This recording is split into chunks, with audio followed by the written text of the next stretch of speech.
Hello everyone, welcome to engineering অঙ্গন। তো এটা হচ্ছে আমাদের ডাটাবেস ম্যানেজমেন্ট সিস্টেমের আমাদের 17 নম্বর ভিডিও। তো এই ভিডিওতে আমি আলোচনা করব ইয়ার ডায়াগ্রাম নিয়ে, অর্থাৎ এনটিটি রিলেশনশিপ ডায়াগ্রাম নিয়ে। তো আমাদের ইয়ার ডায়াগ্রামের এটা হচ্ছে পার্ট 1, অর্থাৎ এই পার্টে আমি ইয়ার ডায়াগ্রাম সম্পর্কিত ইন্ট্রোডাকশনটা নিব। তো পরবর্তী পার্টে আমরা কতগুলো এক্সাম্পল দিয়ে ওইগুলো প্র্যাকটিস করব যাতে আমাদের বুঝতে আরো বেশি সুবিধা হয়। তো চলো শুরু করা যাক আজকের ভিডিও। তো প্রথমে আমি যে বিষয়টা নিয়ে কথা বলবো যে আমাদের ইয়ার ডায়াগ্রাম ব্যাপারটা কি। যদি আমি একটু বাংলায় বলতে চাই তাহলে আমাদের ইয়ার ডায়াগ্রাম মূলত একটা ভিজুয়াল রিপ্রেজেন্টেশন, যার মাধ্যমে আমরা ডাটাবেজের এন্টিটি বলো তুমি, এট্রিবিউট বলো কিংবা রিলেশনশিপ, এবং ডাটাবেজের যে আমাদের যে মূল যে নকশা আছে যেটা আমরা অথবা ব্লুপ্রিন্ট বলতে পারি সেটাকে আমরা ফুটাই তুলি। অর্থাৎ একটা ভিজুয়াল রিপ্রেজেন্টেশন যার মাধ্যমে আমাদের ডাটাবেজের ডিজাইন যেটা বলতে পারো অথবা ব্লুপ্রিন্ট বা নকশা বলতে পারো, যেটা আমরা ফুটাই তুলি, যার মাধ্যমে আমাদের এন্টিটি, অ্যাট্রিবিউট এবং রিলেশনশিপ গুলো কার সাথে কোনটা কি যুক্ত এবং কিভাবে যুক্ত আছে সেটা আমরা একটা চিত্রের মাধ্যমে দেখতে পারি। এখন বলতে পারো তুমি, আমরা যখন একটা বাড়ি করতে যাই, ধরো তুমি একটা বাড়ি করবা, তখন তোমার কি একটা বিল্ডিং এর নকশা তৈরি করে নিতে হয় না? আমরা এই প্রথম একটা ইঞ্জিনিয়ার দিয়ে একটা বিল্ডিং এর নকশা তৈরি করে নিই। সেম ভাবে আমাদের যদি কোনো একটা ডাটাবেস তৈরি করতে যাই তখন আমাদের একটা নকশা করে নিতে হয় যে আমাদের কতগুলো এন্টিটি থাকবে, কতগুলো অ্যাট্রিবিউট থাকবে এবং তাদের মধ্যে কি কি ধরনের রিলেশনশিপ থাকতে পারে। তো এই টাইপের যদি তুমি একটা নকশা করে নাও তাহলে তোমাদের দেখা যাবে কি ডাটাবেস তৈরি করাটা সহজ হয়ে যাবে। আরো যদি আমি একটু সহজ করে বলতে চাই, যদি তুমি একটা ইউনিভার্সিটির ডাটাবেস তৈরি করতে যাও তাহলে প্রথমে কি করতে হবে? প্রথমে আমাদের কি কি এন্টিটি লাগবে? মাস্ট বি স্টুডেন্ট নামে একটা এন্টিটি লাগবে, টিচারদের নামে এন্টিটি, টিচার নামে আরেকটা এন্টিটি লাগবে, তারপর ডিপার্টমেন্ট একটা এন্টিটি লাগবে, তারপর হচ্ছে কি আমাদের তোমার কোর্স কোর্স সম্পর্কিত একটা এন্টিটি লাগবে। তো এর মধ্যে আবার স্টুডেন্টের মধ্যে স্টুডেন্টের নাম, অ্যাট্রিবিউট গুলো কি থাকবে? নাম থাকবে, রোল থাকবে, অ্যাড্রেস থাকবে, জিপিএ থাকবে, ফোন নাম্বার থাকবে, টিচারদের নাম থাকবে, ইমেল অ্যাড্রেস থাকবে, কোয়ালিফিকেশন থাকবে, ডিপার্টমেন্টের সম্পর্কিত তথ্য থাকবে, ডিপার্টমেন্ট হেডের, ডিপার্টমেন্ট টিচারদের সম্পর্কিত তথ্য থাকবে, কোর্স সম্পর্কিত তথ্যগুলো থাকবে, কোর্স টাইটেল, কোর্সের কোড কি, সবকিছু আমাদের রাখতে হবে। তো এইগুলোর ভিতর কিভাবে কোনটায় কি অ্যাট্রিবিউট থাকবে, কোনটায় কি রিলেশন হবে, কার সাথে কোনটা কিভাবে তুমি অ্যাড করবা, তো এই সিস্টেমটা তুমি যদি আগে একটা নকশা তৈরি করে নাও তাহলে তোমার এই যে ইউনিভার্সিটির ডাটাবেসটা তৈরি করা অনেক বেশি সোজা হবে। তো ইয়ার ডায়াগ্রাম মূলত এই কাজটা করে, যেটা কি একটা ভিজুয়াল রিপ্রেজেন্টেশন যা আমাদের ডাটাবেসের এন্টিটি বলো তুমি, এন্টিটি, অ্যাট্রিবিউট কিংবা রিলেশনশিপ গুলোকে চিত্র আকারে দেখায়। এটা মূলত আমাদের যে ডাটাবেস আছে ওইটার ডিজাইনের একটা ব্লুপ্রিন্ট বা নকশা। তো এর যদি পারপাস সম্পর্কে আমি যদি একটু কথা বলতে চাই তাইলে হচ্ছে গিয়ে two simplify complex data into an easy to understand model. অর্থাৎ আমাদের যে ইয়ার ডায়াগ্রাম একটা জটিল ডাটা বা তথ্যকে এমন ভাবে সাজায় যেটা সেটা বোঝা অনেকটা সহজ হয়ে যায়। ধরো তুমি একটা হসপিটালের ডাটাবেস বানাইতেছো, এখন একটা হসপিটালের মধ্যে কি থাকবে? হসপিটালের ডাটাবেসে অনেক রোগী থাকবে। ধরো এটা একটা হসপিটালের ডাটাবেস, এর মধ্যে 5,000 বা 10,000 বা এর থেকেও বেশি রোগী থাকতে পারে। তারপর তোমার তাদের অ্যাপয়েন্টমেন্ট থাকবে, এটা ধরো পেশেন্ট, এটা হচ্ছে তাদের অ্যাপয়েন্টমেন্ট, এটা হচ্ছে তাদের বিলিং অ্যাড্রেস। এখন তুমি যদি এগুলো সব কাগজে লিখতে যাও তাইলে কি হবে? সবগুলো একদম একটা বিভ্রান্তিকর পরিবেশের সৃষ্টি হবে। আর যদি তুমি ইয়ার ডায়াগ্রাম করো তাইলে তুমি একদম বুঝতে পারবে যে কোনটার সাথে কোনটা কানেক্টেড, অর্থাৎ কোন পেশেন্টের ডাটা কোনটা, তার বিলিং ইনফরমেশন কি, তার অ্যাপয়েন্টমেন্ট কার কার ডক্টর থেকে নেওয়া হচ্ছে, সেখান মধ্যে কোন কোন ডক্টর দেখাইছে, সবগুলো তোমার সুন্দর করে সাজায় রাখতে পারবা। তারপর যদি আমি বলতে চাই to identify entities, attributes and relationship before implementation, অর্থাৎ ডাটাবেস তৈরির আগে আমাদের কোন কোন এন্টিটি লাগবে, কোন কোন অ্যাট্রিবিউট লাগবে এবং কিভাবে তাদের মধ্যে রিলেশনশিপ, সব আমরা আগে থাকতে ঠিক করে ফেলতে পারি। একটু আগে আমি যেটা বলছি স্টুডেন্টের বা ইউনিভার্সিটির ডাটাবেসের সম্পর্কে, যে আমাদের কি কি ইউনিভার্সিটির স্টুডেন্ট লাগবে, টিচার সম্পর্কিত এন্টিটি লাগবে, ডিপার্টমেন্ট এন্টিটি লাগবে, কোর্সের, আবার স্টুডেন্টের নাম লাগবে, স্টুডেন্টের অ্যাট্রিবিউট গুলো কি কি লাগবে, স্টুডেন্টের নাম, রোল, তারপর তোমার GPA, phone number, email address, টিচারের নাম, আইডি, টিচার আইডি, তারপর তোমার দেখা গেল কোয়ালিফিকেশন, এরকম আরো অনেকগুলা অ্যাট্রিবিউট আমাদের দরকার হবে। তো এখন এটার কিভাবে কি রিলেশন হবে সবগুলো তুমি কি করতে পারবা, আগে ইমপ্লিমেন্টেশনের মাধ্যমে একটা ঠিক করে রাখতে পারবা যে আমার যে এইখানে এইখানের মাধ্যমে আমি এটা যোগ করব। আচ্ছা, এরপর আসে আমাদের, তো এর পরেরটা আছে আমাদের to ensure clarity between developers, students and stake holders.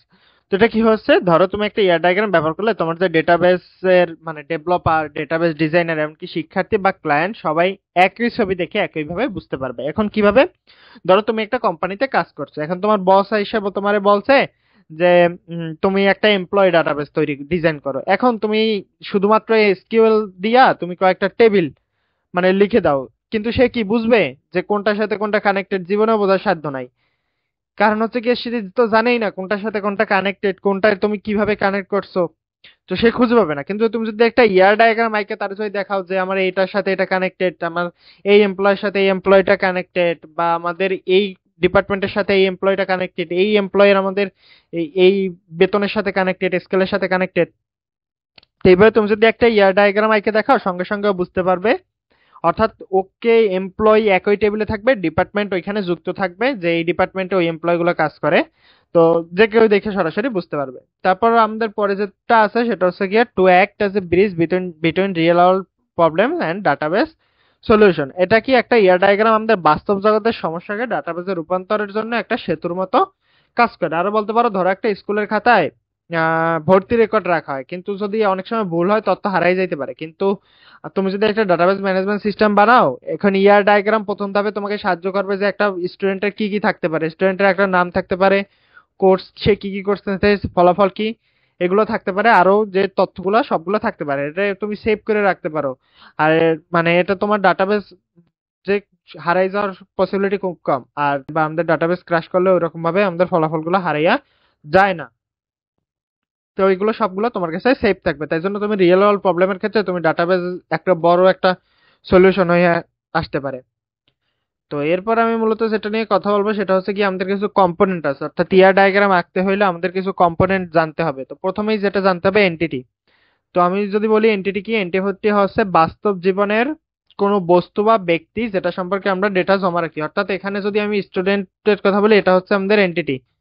অর্থাৎ স্টুডেন্ট সম্পর্কে আমরা যদি তথ্য জমা রাখবো তাহলে স্টুডেন্ট হচ্ছে কি আমাদের এন্টিটি। আর অ্যাট্রিবিউট কোনগুলো, স্টুডেন্টের যে নাম, অ্যাড্রেস, রোল নাম্বার, এগুলো হচ্ছে কি এন্টিটি। তো তুমি এন্টিটি যদি যদি লিখতে হয় তখন তোমার একটু এরকম একটা বক্সের ভিতরে করে লিখতে হবে। এরপর আসে আমাদের উইক এন্টিটি। তো উইক এন্টিটি যেটা আছে সেটা আমাদের এরকম একটা ডাবল বক্সের ভিতরে লিখতে হবে। এখন উইক এন্টিটি বলতে আমরা কি বুঝবো? উইক এন্টিটি বলতে আমরা মূলত বুঝি যে এন্টিটি নিজের প্রাইমারি কি দিয়ে পরিচিত করতে পারে না, এবং প্যারেন্ট এন্টিটি এর কি ধার করে পরিচিত হতে হয়। অর্থাৎ অন্য একটা এন্টিটির উপর যদি নির্ভর করে তখন ওই এন্টিটিকে আমরা বলবো যে উইক এন্টিটি। আচ্ছা, এরপর আছে আমাদের অ্যাসোসিয়েটিভ এন্টিটি। তো অ্যাসোসিয়েটিভ দুটি এন্টিটির রিলেশনশিপের যেটি নিজস্ব অ্যাট্রিবিউট থাকে সেটাকে আমরা বলবো গিয়া অ্যাসোসিয়েটিভ এন্টিটি। তো এরপর আছে আমাদের পরবর্তী যেটা আছে সেটা হচ্ছে কি আমাদের আইডেন্টিফাইং রিলেশনশিপ। এরপর আছে আমাদের রিলেশনশিপ মূলত হচ্ছে কি আমাদের কোনো দুইটা এন্টিটির ভিতরে কি সম্পর্কে তারা অ্যাড আছে তখন সেটা হচ্ছে কি আমাদের রিলেশনশিপ। তো রিলেশনশিপ আমাদের এরকম একটা বক্সের ভিতরে লিখতে হবে। এখন রিলেশনশিপ গুলো হলো তো মূলত একটা ভার্ব। রিলেশনশিপ মাস্ট বি একটা ভার্ব হইতে হবে। যেমন আমি একটা উদাহরণ দিয়ে দেখাই। এখানে দুইটা এন্টিটি আছে, একটা এন্টিটি হচ্ছে কি আমাদের কাস্টমার, আরেকটা এন্টিটি হচ্ছে আমাদের অর্ডার। তো এটা কি একটা রিলেশনশিপে আছে? প্লেসেস নামে একটা রিলেশনশিপে আছে। দেখছো আমি প্লেসেসটা লিখছি কোন একটা সিম্বল দিয়ে, এই যে এরকম একটা সিম্বল, এই সিম্বলটাকে বলে যে রিলেশনশিপ সিম্বল। আচ্ছা, এরপর আসে আমাদের অ্যাট্রিবিউট। অর্থাৎ আমাদের যে এন্টিটি গুলো আছে যেই সম্পর্কে আমরা তথ্য বা ডাটা জমা রাখি তার যে বৈশিষ্ট্যগুলো সেগুলো হচ্ছে কি আমাদের অ্যাট্রিবিউট। অ্যাট্রিবিউট জমা রাখতে হলে এরকম আমাদের একটা শেপ দরকার হবে, যেটাকে আমরা বলি মূলত হচ্ছে গিয়ে ওভাল শেপ বলি এটাকে। অর্থাৎ যদি আমি এন্টিটি যদি হয় আমার স্টুডেন্ট, তাইলে আমাদের এখানে অ্যাট্রিবিউট হবে যে স্টুডেন্টের নাম, রোল নাম্বার, জিপিএ, এগুলো হবে আমাদের অ্যাট্রিবিউট। এরপর আছে আমাদের কে অ্যাট্রিবিউট বলতে মূলত বোঝায় কি, আমি কে সম্পর্কে ধারণা দিছি। যদি কে এর আমার কোনো ভিডিওটা না দেখো তাহলে অবশ্যই দেখে আসবে। তো যে অ্যাট্রিবিউট এন্টিটিকে ইউনিক করে, অর্থাৎ যে কোনো একটা অ্যাট্রিবিউটকে ইউনিক করে ফুটাই তোলে। যেমন যদি আমি একটা উদাহরণ দিই, কোনো একটা স্টুডেন্টের যদি আমি এন্টিটির অ্যাট্রিবিউট বলতে চাই তাহলে তার রোল নাম্বার হচ্ছে গিয়ে কে অ্যাট্রিবিউট। কারণ হচ্ছে গিয়ে এমনও হইতে পারে যে দুইটা স্টুডেন্ট তোমার নাম একই, কিন্তু তুমি যদি তারে যদি ইউনিকলি খুঁজে বের করতে বলো তাহলে তোমার কোনটা দিয়ে খুঁজে বের করতে হবে? অবশ্যই তার রোল নাম্বার। কারণ দুইটা স্টুডেন্টের রোল নাম্বার অবশ্যই এক হইতে পারে না। কারণ অ্যাট্রিবিউটকে বলবো আমরা কে অ্যাট্রিবিউট। এরপর আছে আমাদের দুইবার কে অ্যাট্রিবিউট লেখা হয়েছে। এরপর আছে আমাদের মাল্টি ভ্যালুড অ্যাট্রিবিউট। এটা ভুল আছে।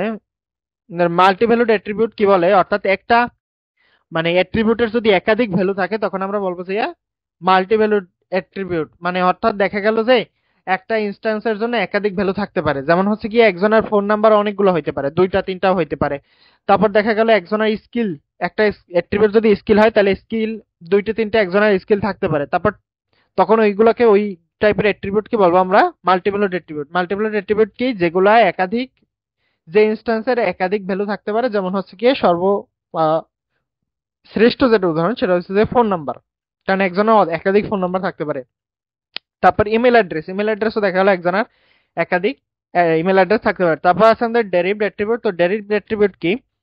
যে অ্যাট্রিবিউট অন্য অ্যাট্রিবিউট থেকে হিসাব করে বের করা যায়। ডেরিভড অ্যাট্রিবিউট কি? যে অ্যাট্রিবিউট অন্য একটা অ্যাট্রিবিউট থেকে হিসাব করে বের করা যায়। যেমন এইজ, তোমার যদি ডেট অফ বার্থ একটা দেওয়া থাকে তাহলে তুমি হিসাব করে এইজ অবশ্যই বের করতে পারবা। তাহলে ডেরিভড অ্যাট্রিবিউট আমরা কাকে বলবো? যে অ্যাট্রিবিউট অন্য একটা অ্যাট্রিবিউটের সাহায্য নিয়ে খুঁজে, মানে হিসাব করে বের করা যায়, তখন আমরা বলবো তাকে ডেরিভড অ্যাট্রিবিউট। আচ্ছা, তো আমাদের এই যে ম্যান্ডেটরি রিলেশনশিপ, এটা হচ্ছে কি আমাদের যে পার্টিসিপেশন আর কার্ডিনালিটি ওইগুলোর ভিতরে পড়ছে। তো আমাদের পার্টিসিপেশন আর কার্ডিনালিটি নিয়ে ফুল আরেকটা ভিডিও আছে, ওইটা একটু দেখে আসবো কষ্ট করে। তারপর আমি এখানে একটু বলে দিতে আসি। তো ম্যান্ডেটরি রিলেশনশিপ বলতে বোঝায় সব এন্টিটি অবশ্যই অংশ নেবে। কোনো একটা রিলেশনের যে সব এন্টিটি গুলো যদি অংশ নেয় তখন আমরা বলবো তাকে ম্যান্ডেটরি রিলেশনশিপ।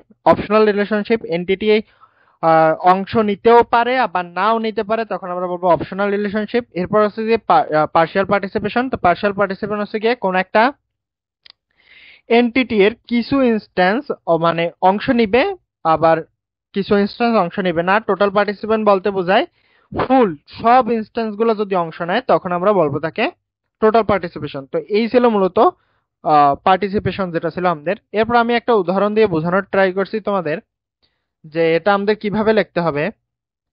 তো আমাদের এখানে এন্টিটি গুলো হচ্ছে গিয়ে একটা হচ্ছে কাস্টমার, অর্ডার, আর একটা হচ্ছে আমাদের প্রোডাক্ট। আর এখানে রিলেশনশিপ গুলো কি কি?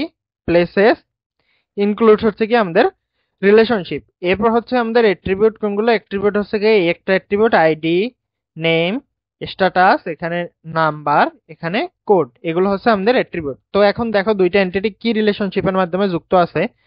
তো আমি যদি একটু বলি, তাহলে প্রথমেই আমরা যেটা দেখব যে এখন এখানে দেওয়া আছে যে কাস্টমার প্লেসেস অর্ডার, এটা হচ্ছে আমাদের একটা রিলেশনশিপ দেখা গেল। এখন হচ্ছে গিয়ে এই কাস্টমার প্লেসেস অর্ডার এখানে দেওয়া আছে ওয়ান আর এন, মানে one to many. One to many relationship কেন বলতেছি আমরা? দেখা গেল একজন কাস্টমারের একের বেশি একাধিক অর্ডার থাকতে পারে, অনেকগুলো অর্ডার থাকতে পারে, এর জন্য আমরা একে ওয়ান টু মেনি রিলেশনশিপ বলবো। এরপর আছে আমাদের দেখতে পাইতেছি আমরা পার্শিয়াল পার্টিসিপেশন, এই যা দেখতে পাইতেছি আমরা টোটাল পার্টিসিপেশন। কেন টোটাল পার্টিসিপেশন বলবো? দেখো এখন এই জায়গায় একজন কাস্টমার থাকতে পারে যে অনেক আগে অর্ডার করছিল, বর্তমানে তার কোনো অর্ডার নাই, এর জন্য আমরা এখানে পার্শিয়াল পার্টিসিপেশন ব্যবহার করছি। আর এখানে অর্ডারে আমরা টোটাল পার্টিসিপেশন ব্যবহার করছি কারণ প্রত্যেকটা অর্ডারই একটা না একটা কাস্টমারে করে, কাস্টমার ছাড়া কোনো অর্ডার অবশ্যই হয় না। তো প্রত্যেকটা কাস্টমারের যে আমাদের ইনস্ট্যান্স গুলো আছে সবগুলা আমাদের কাস্টমারের সাথে, অর্ডারের যে ইনস্ট্যান্স গুলো আছে সবগুলো আমাদের কাস্টমারের সাথে মাস্ট বি অ্যাড থাকবে, কারণ কোনো কাস্টমার ছাড়া আমাদের অর্ডার জীবনে হবে না। তো এর জন্য আমরা টোটাল পার্টিসিপেশন এখানে ইউজ করছি। তারপর আমরা দেখতে পাইতেছি আমাদের আমাদের যে অর্ডার আছে, অর্ডার ইনক্লুডস প্রোডাক্ট, অর্থাৎ অর্ডারের মধ্যে কি ইনক্লুড থাকে? প্রোডাক্ট ইনক্লুড থাকে। তো এখন এখানে আমরা মেনি টু মেনি রিলেশনশিপ দেখতে পাইতেছি, তেমনি মানে এখানে অনেকগুলো অর্ডার থাকতে পারে, আবার একটা অর্ডারের মধ্যে অনেকগুলো প্রোডাক্ট থাকতে পারে। তো উভয় ক্ষেত্রে অনেকগুলো যেহেতু আমাদের সম্পর্ক, সেহেতু আমরা কি ব্যবহার করব? Many two many. তো এখানে আবার সেম ভাবে দেখতে পাইতেছি আমরা আমাদের যে প্রোডাক্টের ক্ষেত্রে আমরা পার্শিয়াল রিলেশনশিপ পার্টিসিপেশন ব্যবহার করছি, আর এখানে আমরা টোটাল পার্টিসিপেশন ব্যবহার করছি। এখন দেখো প্রত্যেকটা আমাদের যেই অর্ডার মাস্ট বি প্রোডাক্ট সম্পর্কিত, কারণ প্রোডাক্ট ছাড়া তো আমরা কোনো কিছু ডেলিভার করার মতো কিছু নাই, বা অর্ডার তো প্রোডাক্ট ছাড়া হয় না। কোনো কেউ একজন অর্ডার দিল মানে কি? কোনো একটা প্রোডাক্ট অর্ডার দিল, এর জন্য প্রত্যেকটা প্রোডাক্টের ইনস্ট্যান্স একটা না একটা মানে অর্ডার সাথে সম্পর্কিত, এর জন্য আমরা অর্ডারের এখানে টোটাল পার্টিসিপেশন দিছি। কিন্তু আমাদের যে প্রোডাক্ট আছে, এখন অনেকগুলো প্রোডাক্ট থাকতে পারে যে প্রোডাক্টগুলো এখন পর্যন্ত মাত্র নিউ স্টক হয়েছে, এখন পর্যন্ত কেউ অর্ডার দেয় নাই, তো সেই ক্ষেত্রে আমরা এখানে পার্শিয়াল পার্টিসিপেশন দেখাইছি। আমি আবার একটু বলি, আমাদের প্রত্যেকটা অর্ডারই হচ্ছে গিয়ে অর্ডারই মাস্ট বি প্রোডাক্ট থাকবে, প্রোডাক্ট ছাড়া আমাদের কোনো অর্ডার হবে না, এর জন্য আমরা দিছি এখানে টোটাল পার্টিসিপেশন, আমরা দুইটা দাগ দিয়ে আমাদের দেখাইছি। কিন্তু এখানে আমরা দেখছি একটা দাগ, মানে আমাদের পার্শিয়াল পার্টিসিপেশন। কারণ কি পার্শিয়াল পার্টিসিপেশন আমি কেন বলতেছি? কারণ হচ্ছে কি আমাদের দেখা গেল যে অনেকগুলো প্রোডাক্ট থাকতে পারে যে প্রোডাক্টগুলো এখন পর্যন্ত কোনো অর্ডার আসে নাই বা প্রোডাক্টটা নতুন স্টক হয়েছে আমরা এখন পর্যন্ত পেজে দেই নাই, এরকমও হতে পারে। তো এই ছিল মূলত আমাদের টুকটাক ইয়ার ডায়াগ্রাম সম্পর্কিত ধারণা। তো আমাদের ভিডিওটি ভালো লাগলে অবশ্যই আমাদের চ্যানেলটিকে সাবস্ক্রাইব করে সাথে থাকবেন। দেখা হবে পরবর্তী কোনো ভিডিওতে। আমাদের ভিডিওটি দেখার জন্য আপনাকে অসংখ্য ধন্যবাদ।